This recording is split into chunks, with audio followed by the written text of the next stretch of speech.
Friends, परीक्षा के rack में आपका स्वागत है। और आज हम करेंगे RPF SI previous years paper. Friends, ये हम कर रहे हैं 6 जनवरी 2019 की फर्स्ट शिफ्ट के सभी मैथ के क्वेश्चन। फ्रेंड्स, इस वीडियो से पहले मैंने इसका पार्ट फर्स्ट बनाया है, जिसमें मैंने आपको क्वेश्चन नंबर 1 से क्वेश्चन नंबर 15 तक करा दिया है। और ये वाले पेपर का ये पार्ट 2 हैगा, जिसमें हम करेंगे क्वेश्चन नंबर 16 से क्वेश्चन नंबर 35 तक। तो अभी तक किसी ने हमारा पार्ट फर्स्ट नहीं देखा है तो जाके एक बार देख लें और फिर ये देखें। तो आइए स्टार्ट करते हैं। क्वेश्चन नंबर 16 फ्रेंड्स ग्राफ से संबंधित हैगा। तो आइए एक बार पढ़ लेते हैं क्वेश्चन। निर्देश दे रखा है हमें, निम्नलिखित बार ग्राफ का अध्ययन करें और निम्न प्रश्न का उत्तर दें। देखना, यहां से पढ़ते हैं हम। 2010 और 2011 के दो लगातार वर्षों में एक प्रकाशन कंपनी की 5 शाखाओं C1, C2 और C3, C4 और C5 से किताबों की बिक्री ये हमें दे रखा है इस ग्राफ में। ग्राफ कहाँ है? ग्राफ लगा दिया मैंने दूसरे पेज पे। ठीक, तो अब मैं पढ़ता हूं मेन जो क्वेश्चन है, इसका हमें आंसर देना है। ये हैगा क्वेश्चन। तो क्वेश्चन है, दोनों वर्षों के दौरान शाखा C2 की कुल बिक्री और दोनों वर्षों के दौरान शाखा C4 की कुल बिक्री का अनुपात क्या है। तो देखना मेरे भाई, ग्राफ में शाखा C2 ये है और शाखा C4 1 है। ये 2010 की बिक्री है और ये है 2011 की बिक्री। तो इन दोनों का योग कितना होगा? तो इन दोनों का योग होगा 8 और 3 11, हाथ से लगेगा 1, 8 8 16, 16 और 1 17, 171। ऐसे ही C4 की शाखाओं का योग कितना होगा? ये दे रखा है 52 और ये दिया है 87। तो जब मैं इन दो प्लस करूंगा तो क्या आएगा मेरे पास? 7 और 2 9, 8 और 8 8 5 हो जाएगा 13। तो यहां से आएगा 139। तो मुझे अब 171 और 139 का रेशियो बनाना है। तो मेरे भाई 171 और 139 किसी और नंबर से नहीं कटेगा। तो यही हो जाएगा मेरा आंसर, जो कि ऑप्शन नंबर ए हैगा। अब हम करते हैं क्वेश्चन नंबर 17। क्वेश्चन नंबर 17 हैगा, 5600 रुपए की राशि 8% प्रति वर्ष की दर से साधारण ब्याज पर निवेश की गई। यदि 5 साल के बाद की राशि वापस ले ली जाती है और कुल राशि का आधा शेयर बाजार में निवेश किया जाता है तो शेष राशि पता लगाएं।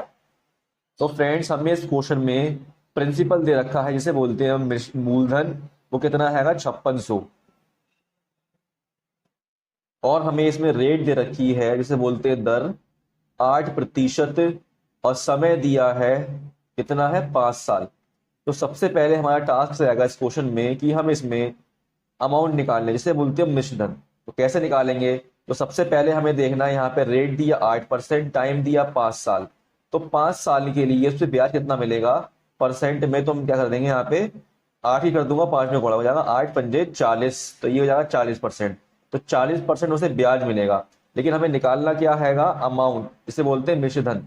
तो देखना मेरे भाई, अगर मैं अमाउंट की परसेंटेज निकालूं तो कैसे निकालूंगा?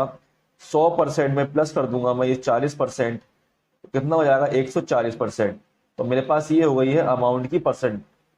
तो इसे हम बोलते हैं ये अमाउंट को क्या? मिश्रधन। तो अब मैं निकाल लूंगा इसका मिश्रधन। तो 5600 रुपए पर 140% क्या होगा? देखना, जीरो जीरो कट जाएंगे ने। अब कर दूं गुणा, तो जाएगा 14 6 84, हासिल 8, 14 पंजे 70 और 8 78, और साथ में जाएगा ये जीरो। तो ये आ गया मेरे पास क्या? अमाउंट। लेकिन हमें चाहिए क्या? कुल राशि का आधा शेयर बाजार में निवेश किया जाता है। तो शेष राशि पता लगाएं। तो इसका कर दूंगा मैं हाफ, क्योंकि आधा वो शेयर मार्केट में लगा दे रहा है। तो मैं 2 से भाग करूंगा तो कितना आएगा? 2 3 6, यह लगेगा 1 2 में 18 और 2 दूनी 4, और ये बच्चा जीरो जीरो जाएगा ऊपर। ये जाएगा मेरे पास 3920। ये हो जाएगा मेरा आंसर, जो कि ऑप्शन नंबर बी हैगा। अब हम करेंगे क्वेश्चन नंबर 18। क्वेश्चन नंबर 18 को मेरे भाई हमें करना है सिंप्लीफाई। देखना कैसे करेंगे। क्वेश्चन दिया हैगा 1/13 डिवाइड 1/13 डिवाइड 1/13 डिवाइड 1/13 डिवाइड। तो यहाँ पे मैं लिख लूंगा, यहाँ पे 1/13, और ये साइन जो है डिवाइड का ये चेंज हो जाएगा मल्टीप्लाई में, और ये 13 जो ये पहुंच जाएगा ऊपर, 1 आ जाएगा नीचे, इस तरीके से। ऐसे ये सारे चेंज हो जाएंगे डिवाइड में, डिवाइड के साइन मल्टीप्लाई में, और 13 ऊपर पहुंच जाएगा, 1 आ जाएगा नीचे, इस तरीके से। ठीक है, अब देखना मेरे भाई, इस वाले 13 से 13 कट जाएगा तो मेरे पास बचेगा क्या? 13 ये बन जाएगा 13 का क्यूब। तो 13 क्यूब क्या होता हैगा, ये होता है 2197। तो मेरे पास आंसर आ जाएगा 2197, जो कि ऑप्शन नंबर ए हैगा। अब हम करेंगे नेक्स्ट क्वेश्चन। क्वेश्चन नंबर 19 हैगा, एक व्यक्ति समतुल्य त्रिभुज क्षेत्र पर त्रिभुजीय क्षेत्र के तलों के साथ साथ 18 किलोमीटर प्रति घंटे, 24 किलोमीटर प्रति घंटे और 36 किलोमीटर प्रति घंटे की गति से यात्रा करता है। यात्रा की औसत गति बताएं। तो देखना मेरे भाई, इस क्वेश्चन में एक मैदान है इस तरीके का, मतलब समबाहु त्रिभुजाकार इस तरीके से, और इस पे ये दौड़ता हैगा। ये स्पीड दे रखी है इसकी 18 किलोमीटर प्रति घंटा, 24 किलोमीटर प्रति घंटा और 36 किलोमीटर प्रति घंटा। तो मैं यहां से निकाल लूंगा इसका क्या, डिस्टेंस, दूरी निकाल लूंगा। तो डिस्टेंस निकालने के लिए मैं इन तीनों का लूंगा एलसीएम। तो मेरे पास एलसीएम आएगा 72, जिसे हम बोलते हैं, सॉरी, जो आ जाएगा हमारा डिस्टेंस। ठीक है, अब हमें निकालना है टाइम। तो टाइम का फॉर्मूला क्या होता है, डिस्टेंस अपॉन स्पीड। तो देखना मेरे भाई, इसमें स्पीड 3 नहीं है, तो इन तीनों स्पीड से मैं 3 बार टाइम निकालूंगा। तो देखना, डिस्टेंस आया 72, डिस्टेंस आया 72, और पहले वाली स्पीड कितनी मेरी 18। ऐसे ही डिस्टेंस है 72, दूसरी वाली स्पीड है 24, डिस्टेंस 72 है, तीसरी स्पीड कितनी 36। अब मैं भाग कर दूं, जाएगा 18 चौक 72, 24 तिया 72 और 36 दूनी 72। तो मेरे पास टाइम कितना आ गया, 4 3 7 2 9। तो सब मिला के आ गया 9 घंटे टाइम। हमें निकालना है क्या, एवरेज स्पीड। इसका फॉर्मूला होता है डिस्टेंस अपॉन टाइम। तो देखना मेरे भाई, हमने डिस्टेंस निकाला है 72, लिख दूंगा ऊपर, और टाइम आया 9। लेकिन हमें निकालना क्या है, हमें निकालना है तीनों स्पीड की एवरेज स्पीड। तो कर दूंगा 3 से गुणा। ठीक, इस 3 से कट जाएगा 9 3 बार में, 3 से भाग करूंगा, 3 दूनी 6, 3 चौक 12, तो आया मेरे पास 24। तो 24 किलोमीटर आ जाएगा आंसर, जो कि ऑप्शन नंबर बी हैगा। अब हम करेंगे क्वेश्चन नंबर 20। क्वेश्चन नंबर 20 हैगा, वर्गाकार गिलास के टुकड़े का कुल क्षेत्रफल 784 सेमी स्क्वायर है, जो एक मेज के ऊपर रखा है। मेज के किनारे और कांच के टुकड़े के बीच की चौड़ाई 9 सेमी चौड़ी है। तो मेज की लंबाई प्राप्त करें। तो देखना मेरे भाई, क्वेश्चन किस तरीके से हैगा, मैं बनाकर समझाऊंगा आपको अच्छे से। जैसे कि एक मेज है, ठीक है, ये मैंने बना दी मेज इस तरीके से, और इसके बीच में रखा है कांच का टुकड़ा, जो है वर्ग की आकृति। वर्ग समझते हो, वर्ग इसे बोलते हैं स्क्वायर। ये है वर्ग की आकृति का। तो इसका हमें क्षेत्रफल कितना दिया है, इसका क्षेत्रफल हमें दिया है 784। तो ये वाले का दिया है क्षेत्रफल 784 सेंटीमीटर स्क्वायर। और हमसे बोला गया मेज के किनारे और कांच के टुकड़े के बीच का अंतर कितना हैगा, ये अंतर दे रखा है 9 सेमी। तो अंतर जब यहां से 9 सेमी हैगा, तो यहां से भी क्या होगा, 9 सेमी ही होगा। ठीक है, तो हमें निकालनी है इस पूरे मेज की लंबाई, यहां से लेके यहां तक। तो इसकी लंबाई निकालने के लिए देखो, सबसे पहले निकालूंगा मैं क्या, इस वर्ग की भुजा। तो मेरे बताओ मेरे भाई कि जो वर्ग का क्षेत्रफल होता है वो क्या होता है, तो वर्ग का क्षेत्रफल होता हैगा भुजा का स्क्वायर, यही तो होता है। तो हमें ये दे रखा हैगा 784। तो यहां से मैं भुजा निकाल लूंगा। भुजा कैसे निकलेगी, ये स्क्वायर हटेगा, वहां लग जाएगा रूट 784। अब 784 बताओ किसका स्क्वायर हैगा, तो मेरे भाई ये है 28 का स्क्वायर, 28 का। तो यहाँ वर्ग की भुजा कितनी आ गई है, 28। यहां से लेकर के यहां तक आ गई 28। हमें बताना है इस टेबल की लंबाई। तो देखो 9 इधर है, 9 इधर है और 28 इधर। तो 9 9 हो जाएगा 18 प्लस 28, तो कितना आएगा मेरे पास, यहाँ से आएगा 8 8 16, हासिल आएगा 1 2 3 और 1 4, 46। तो मेरा आंसर आएगा 46 सेंटीमीटर, जो कि ऑप्शन नंबर सी हैगा। अब हम करेंगे नेक्स्ट क्वेश्चन। क्वेश्चन नंबर 21 है, दुकानदार ने क्रय मूल्य के 37% को मार्क अप के रूप में जोड़ा और फिर वह विक्रय पर अंकित मूल्य पर 37% की छूट देता है। तो कुल लाभ का या हानि प्रतिशत क्या होगा। तो देखना मेरे भाई, एक बार वो क्रय मूल्य पे 37% को मार्कअप मतलब बढ़ा रहा है। तो 37% बढ़ा रहा है, 37% का फ्रैक्शन क्या होता हैगा, 37/100 होगा। ठीक है, तो देखना मेरे भाई, पहले उसका जो क्रय मूल्य था वो 100 था, लेकिन उनने बढ़ा के कितना कर दिया, 37 बढ़ा दिया है। तो ये हो जाएगा 137, इस 100 में जोड़ दूंगा मैं 37, तो ये हो जाएगा 137। ठीक है, फिर बोला है कि विक्रय पर अंकित मूल्य 37% की छूट देता है। तो 37% की छूट दे रहा है, तो 37 कर दूंगा मैं 100 में से माइनस। तो 100 में 37 माइनस हो कितना आएगा मेरे पास आएगा 63। तो ये होगा मेरे भाई सीपी और ये होगा एसपी सेलिंग प्राइस। तो जब मैं 100 की 100 में गुणा करूंगा तो मेरे क्या हो जाएगा, यहाँ पे 10,000 आ जाएगा। ऐसे ही जब मैं इसकी इसमें गुणा करूंगा तो क्या आएगा मेरे पास आएगा 8631। ठीक है, अब देखना मेरे भाई, सीपी अगर 10,000 है और एसपी कितना है 8,631, तो क्या हो रहा है, हानि हो रही है।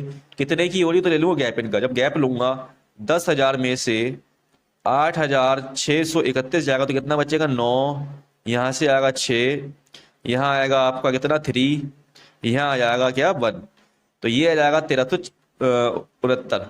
तो मुझे बताना परसेंट में, तो 1369 बटे में आ जाएगा सीपी 10,000, गुणा कर दूंगा 100 से, तो देखना जीरो से जीरो कट जाएंगे, ये बचेंगे 2 जीरो, ये 2 छोड़ के जाएगा पॉइंट यहाँ पे जब मैं डिवाइड करूंगा, तो आ जाएगा 13.69%, जो कि मेरा ऑप्शन नंबर ए हैगा, ये हो जाएगा आंसर।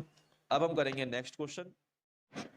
क्वेश्चन नंबर 22 हैगा, चक्रवृद्धि ब्याज के तहत एक राशि 3 साल में दुगना हो जाती है, कितने साल में वह अपनी राशि का 256 गुना हो जाएगी। तो भाई मैं इसमें मान लूंगा कोई राशि एक है, वो 3 साल में, कितने साल में, 3 साल में अपने आप का क्या दुगना हो जाती है। तो पहले एक थी, अब हो जाएगी 2, दुगना हो जाती है। फिर बोला कितने साल में वही राशि, ये वाली राशि अपनी राशि का 256 गुना हो जाएगी। तो कब ये जो एक है, ये कब 256 गुना हो जाएगा। ठीक है, ये कैसे निकालना है, तो सबसे पहले मैं ले लूंगा इसका एलसीएम, फैक्टर निकालूंगा, प्राइम फैक्टर 256 के। तो 256 करूंगा 2 से भाग, 2 एकम 2, 2 दूनी 4, 2 तो 8 16। फिर करूंगा 2 से भाग, तो जाएगा 2 6 12, 2 चौक 8। फिर 2 से जाएगा 2 3 6, 2 दूनी 4। फिर जाएगा 2 से 2 एकम 2, 2 6 12, 2 8 16, 2 चौक 8, 2 दूनी 4 और 2 एकम 2। तो यहाँ से 2 कितनी बार आ गया, 1 2 3 4 5 6 7 8। तो इस 256 ले लूंगा 2 की पावर में 8। और अगर मैं देखूं ये 2, तो ये 2 जो है ये है 2 की पावर 1। तो देखना इसकी पावर और इसकी पावर, इस पे ध्यान देना हमें। तो ये 1 जो इसकी पावर है 1, इससे इसकी पावर जो 8 है कितना गुना है, ये हैगी इससे 8 गुना। तो जो टाइम जो होगा वो भी 8 गुना होगा, 3 अट्ठे 24, 24 साल।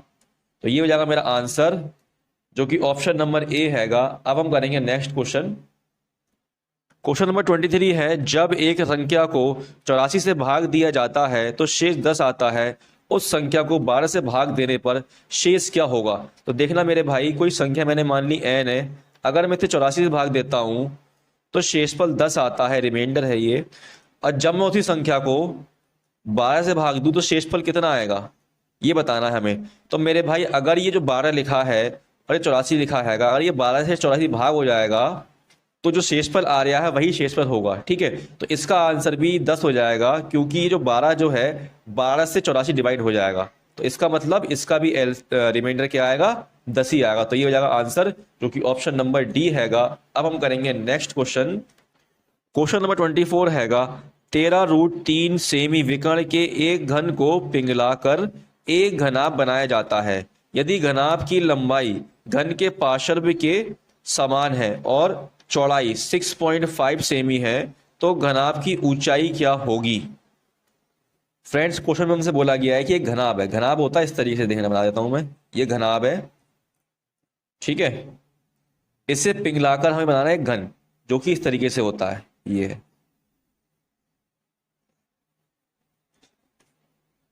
ये बनाना है, ठीक है, हमें घन को। तो कैसे बनाएंगे, वो हमसे बोला गया घनाभ का जो विकर्ण है, विकर्ण जैसे बोलते हैं विकर्ण, ये दे रखा हमें इसका कितना 13√3। और हमें बोला है यदि घनाभ की लंबाई, जो घनाभ जो ये जो घनाभ हैगा, इसकी जो लंबाई है, इसकी लंबाई घन के पार्श्व के समान है, जो घन की भुजा जो होगी, ठीक है, उसके बराबर होगी। और इसकी चौड़ाई हमें कितनी दी है, 6.5 सेंटीमीटर दी है। हमें निकालना है इसकी ऊंचाई, ऊंचाई क्या होगा। तो यहां से मैं निकालूंगा मेरे भाई, सबसे पहले इस विकर्ण से निकालूंगा इस घन की भुजा। तो घन की भुजा देखना, विकर्ण क्या होता है, विकर्ण होता है √3 गुणा भुजा। मेरे भाई जो घन का विकर्ण जो होता है उसका फॉर्मूला होता है √3 गुणा भुजा। ये हमें दे रखा कितना 13√3। ठीक है, इस वाले √3 से √3 कट जाएगा तो भुजा कितनी आएगी, तो भुजा मेरे पास आ जाएगी 13। ठीक, तो हमसे बोला कि जो लंबाई जो है किसकी, घनाभ की, वो भुजा के बराबर है, किसके, घन की। तो ये जो लंबाई यही हो जाएगी कितनी है इसकी 13। तो अब मुझे क्या निकालना हैगा, इसकी हाइट निकालनी है। तो कभी भी हमसे बोलता जाता है कि कोई आकृति है उसे पिघला करके दूसरी आकृति बनाई जाती है तो दोनों को होते हैं वॉल्यूम बराबर। तो देखो इसका जो वॉल्यूम होगा, जो आयतन होगा वो क्या होता है, इसका वॉल्यूम होता है, घन के वॉल्यूम होता है भुजा का क्यूब बराबर, और जो हमारा घनाभ का वॉल्यूम होता है वो होता है लंबाई गुणा चौड़ाई गुणा ऊंचाई।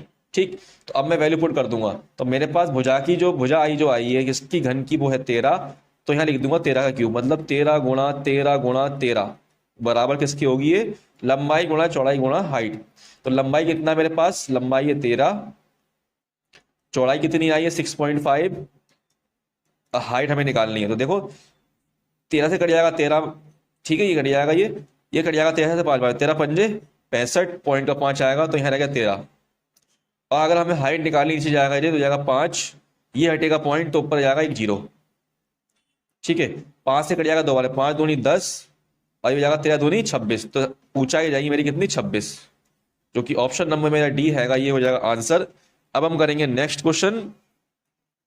क्वेश्चन नंबर 25 हमें सिंपलीफाई करना है फ्रेंड। देखो कैसे करेंगे, यहाँ पे लिखा है 8 की पावर 4 पे पावर लगी 2, तो यहाँ पे मेरे भाई इस 4 की गुणा हो जाएगी इस 2 में, तो ये जाएगा 4 दूनी 8, तो यहाँ से बन जाएगा 8 की पावर 8। ठीक है, और ये हमें दिया यहाँ पे 512। 512 क्या होता है, ये होता है 8 की पावर 3, 8 का क्यूब होता है, ऊपर लगी पावर 2, तो ये कितना हो जाएगा 8, यहाँ लिख दूंगा 3 की हो जाएगी 2 में गुणा हो जाएगा 3 दूनी 6, ये बन जाएगा। तो अब मैं करता हूँ इसे सॉल्व, तो यहाँ लिखूंगा 8 की पावर 8 मल्टीप्लाई 1/8 की पावर 6 मल्टीप्लाई 8 प्लस 18। तो देखना यहाँ पे पावर 8 लगी है, यहाँ पे पावर 6 लगी है, अब बेस सेम है। तो जब कभी भी ऐसा होता है तो पावर में से पावर हो जाती है माइनस, तो 8 में से अगर 6 जाएगा तो बचेगा 8 की पावर 2, ये बचेगा ऊपर, गुणा 1 गुणा 8 प्लस 1, तो 8 की पावर 2 क्या होता हैगा 64, गुणा 8 एकम 8 हो जाएगा, यहाँ पे प्लस हो जाएगा ये 18, एक नहीं 18 यहाँ पे। ठीक है, और यहाँ पे देखो जब मैं गुणा करूंगा 64 की 8 में तो कितना आएगा मेरे पास 512 आएगा प्लस 18, जब मैं इसमें 18 जोड़ूँ कितना आएगा मेरे पास 8 2 10 हासिल देगा 1 1 2 और 1 3 5, मेरे पास आएगा 530, जो कि ऑप्शन नंबर बी हैगा। अब हम करेंगे नेक्स्ट क्वेश्चन। क्वेश्चन नंबर 26 है, वीनो ने फ्रेंच में 80 में से 76 अंक, अंग्रेजी में 100 में से 58 अंक, स्पेनिश में 70 में से 56 अंक और जापानी में 50 में से 43 अंक प्राप्त किए, तो उसके द्वारा प्राप्त कुल प्रतिशत क्या था। तो देखना मेरे भाई, यहां लिख लूंगा मैं टोटल नंबर और यहां लिख लूंगा जो उसने प्राप्त की, जो उससे ऑब्टेन हुए। ठीक है, तो देखना टोटल अंक कितने हैं यहाँ पे 80, फ्रेंच में हैंगे इसके टोटल अंक 80, इसमें कितने मिले, इसे 76 मिले हैं, और यहाँ पे कितने हैं अंग्रेजी में 100 हैंगे, तो 100 में से कितने मिले इसे 98, स्पेनिश में 70 अंक हैंगे और इसे मिले कितने 56, जापानी में इसे 50 अंक हैं टोटल, मिले कितने हैंगे 43। अब मैं कर लूंगा इन सबको प्लस, तो कितना होगा 0 का 0 आ जाएगा, 5 7 12 12 8 20 हासिल लगा 2 2 और 1 3, 300 आ गया, ये आएगा मेरे पास टोटल नंबर। ठीक है, अब कर लूंगा इन्हें प्लस, तो क्या हो जाएगा जी 6 और 8 कितना हो जाएगा मेरे पास 14 14 और 6 हो जाएगा मेरे पास 20 20 और 3 23, कैरी 2 7 2 9 9 9 18 18 और 5 23 23 और 4 27, तो ये अंक उसे प्राप्त हुए हैं। ठीक है, टोटल नंबर ये हमें निकालना परसेंट, तो 273, और जो टोटल नंबर वो जो है वो लिखूंगा नीचे 300 और गुणा कर दूंगा मैं 100 से, तो यहां से कट जाएगा 0 और 3 से भाग कर जाएगा 3 निम 27 3 एकम 3, तो इसे मिले हैं टोटल 91% नंबर, जो कि ऑप्शन नंबर बी हैगा। अब हम करेंगे नेक्स्ट क्वेश्चन। क्वेश्चन नंबर 27 है, अकील ने 4 बच्चों के बीच 550 उपहार साझा किए, पहले बच्चे का हिस्सा दूसरे बच्चे के हिस्से का दुगना तथा तीसरे बच्चे के हिस्से का 3 गुना और चौथे बच्चे के 4 गुना हिस्से के बराबर है। पहले बच्चे और दूसरे बच्चे द्वारा प्राप्त उपहारों की राशि बताएं। तो देखना मेरे भाई, जो टोटल जो उपहार है, टोटल गिफ्ट जो है वो कितने हैंगे 550 है, और ये गिफ्ट मुझे 4 बच्चों में बांटने हैं। ठीक है, तो मैंने मान लिया 4 बच्चे कौन कौन से हैं, A B C और D, तो मैं इन चारों बना लूंगा रेशियो। तो देखना, मुझसे बोला गया है पहले बच्चे का हिस्सा दूसरे बच्चे के हिस्से से दोगुना हैगा। तो ये जो ए हैगा इसका हिस्सा इस बी से क्या हैगा, दुगुना है। ठीक है, फिर आगे बोला है तीसरे बच्चे के हिस्से का तिगुना है। तो इस ये जो ए जो है इसका हिस्सा इस तीसरे बच्चे से क्या हैगा, तिगुना हैगा। फिर आगे बोला गया है कि चौथे बच्चे के 4 गुना हिस्से के बराबर है। चौथा बच्चा जो है इसके हिस्से के ये ए जो है वो 4 गुने के बराबर है। ठीक, यहां तक समझ में आ गया। तो देखना मेरे भाई, मुझे डी ऐसा नंबर मानना पड़ेगा कि मैं यहाँ डी रखूंगा और ये सब सेटिस्फाइड हो जाए। तो अगर मैं यहाँ पे 12 रखता हूं, 1 मिनट, अगर मैं यहाँ पे 3 रखता हूं तो देखना ए कितना बनेगा, तो 3 से ये 4 गुना है ए, तो ये हो जाएगा 12 बनेगा। ये बोला जो ए का हिस्सा है वो डी से कितना है, 4 गुना है, तो 3 में करूंगा 4 की गुना हो जाएगा, 3 चौक 12, तो ये 12 आ गया। ऐसे ही बनाऊंगा मैं सी और बी का रेशियो। तो अब मैं निकालूंगा बी का हिस्सा। तो हमसे बोला गया जो ए जो है वो बी से क्या है, 2 गुना हैगा। तो अगर मुझे बी निकालना है, मैं इस 2 से कर दूंगा इस 12 को भाग, तो कितना जाएगा, 2 6 12, ये आएगा बी का हिस्सा। ऐसे ही अगर सी का हिस्सा निकालूंगा तो 3 से कर दूंगा मैं इस 12 को भाग, तो क्या आएगा, 3 चौक 12। तो ये आ गया ए का, बी का, सी का और डी का हिस्सा। ठीक है फ्रेंड, समझ में आया आपको? अगर समझ में नहीं आया हो तो एक बार दोबारा देखना। ठीक, तो देखना यहाँ पे टोटल गिफ्ट कितने 550 है। यहां मैं करता हूं टोटल, तो कितना है मेरे पास, 12 6 18, 18 4 22, 22 और 3 कितना हो जाएगा, 25। तो यहां से मेरे पास टोटल आ रहा है 25, जो कि रेशियो में है, लेकिन हमें गिफ्ट कितने दिए हैं, 550। तो हमें ये देखना ये 550 कितना गुना है, तो ये हैगा इससे 22 गुना। तो हमसे पूछा हैगा पहले और दूसरे बच्चे के द्वारा प्राप्त उपहारों की राशि क्या है। तो पहले बच्चे को 12 मिले हैं, दूसरे को मिले हैं 6, तो टोटल हो जाएगा क्या, 12 और 6 18। तो अब मैं इस 18 में कर दूंगा गुणा किसकी, 22 की। तो मेरे पास कितना आएगा, 396। ये हो जाएगा मेरा आंसर, जो कि ऑप्शन नंबर बी हैगा। अब हम करेंगे क्वेश्चन नंबर 28। क्वेश्चन नंबर 28 हैगा, हामिद, क्रिस्टो और गणेश के वेतनों का अनुपात 3:5:7 है। यदि गणेश को हामिद से 564 रुपए अधिक मिल रहे हैं तो क्रिस्टो का वेतन क्या है।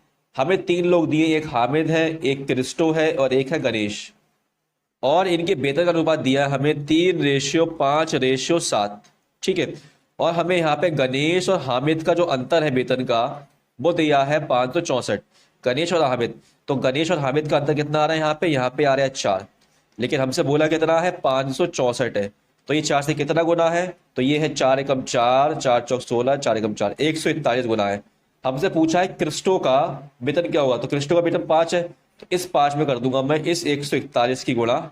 तो क्या आएगा मेरे पास, 5 एकम 5, 5 चौक 20, हासिल 2, 5 एकम 5 और 2 7, 705, जो कि ऑप्शन नंबर सी हैगा। ये हो जाएगा मेरा आंसर। अब हम करेंगे नेक्स्ट क्वेश्चन। क्वेश्चन नंबर 29 है, 214 फैक्टोरियल में अनुगामी शून्यों की संख्या बताएं। फ्रेंड्स, ये क्वेश्चन मैं आपको हर एक सेट में कह चुका हूं, तो आपको ये क्वेश्चन अपने आप करना है। चलो मैं कह देता हूं एक बार। देखो, कभी बोला जाए अनुगामी शून्य निकालने और दे रखा फैक्टोरियल, ठीक, तो लिखूंगा 214 और करूंगा 5 से भाग। तो 5 से भाग करूं कितना आएगा, यहाँ पे जब 214 को मैं 5 से भाग करता हूं, देखना क्या आएगा, 5 चौक 20, बचेगा कितना 1, ये 4, 5 दूनी 10, शेष फल आएगा 4। हमें शेष फल से मतलब नहीं है, हमें मतलब भागफल से। कितना आया, 42, 42 लिख लूंगा यहाँ पे। फिर ये 42 लेके आऊंगा नीचे, इसे फिर करूंगा 5 से भाग, तो जाएगा 5 8 40, शेष फल 2 आएगा, 2 से मतलब नहीं है। फिर इस 8 करूंगा 5 से भाग, हो जाएगा 5 एकम 5, शेष फल 3 आएगा। अब मैं इन सबको जोड़ लूंगा, 8 2 10, 10 और 1 11, हाथ से ले जाएगा 1 4 और 1 5, तो मेरे पास आ जाएगा 51, जो कि ऑप्शन नंबर ए हैगा। अब हम करेंगे next question. Question number 30 friends, आपको होमवर्क से खुद करना है अपने आप, क्योंकि मैंने ये क्वेश्चन 2 बार करा दिया है। क्योंकि मैंने अभी तक जो है एसआई के 2 पेपर कराए हैं, उन दोनों पेपरों में मैंने क्वेश्चन सॉल्व कराया ये वाला। ये क्वेश्चन आपको अपने आप करना है। हम करेंगे next question. Question number 31 friends, हमें इसे करना है सिंप्लीफाई।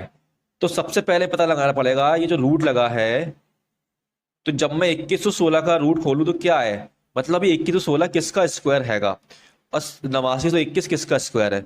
तो सबसे पहले मैं पॉइंट हटा दूंगा, तो मुझे पता है 2116 किसका स्क्वायर है, ये हैगा आपका 46 का स्क्वायर, और 8921 जो हैगा ये है आपका 89 का स्क्वायर। लेकिन जब मैं स्क्वायर रूट खोलूंगा तो अंदर देखो 2 छोड़ के पॉइंट है, बाहर आएगा 1 छोड़ के पॉइंट।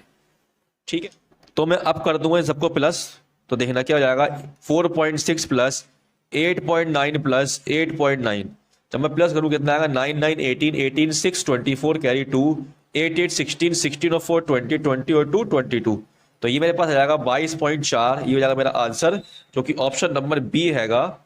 अब हम करेंगे नेक्स्ट क्वेश्चन।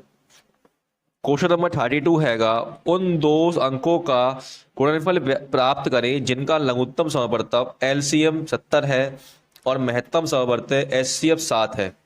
ठीक है मेरे भाई, तो मैंने तुम्हें ये पहले कर रखा है कि दो अंकों का गुणनफल बराबर क्या होता है, एचसीएफ गुणा एलसीएम।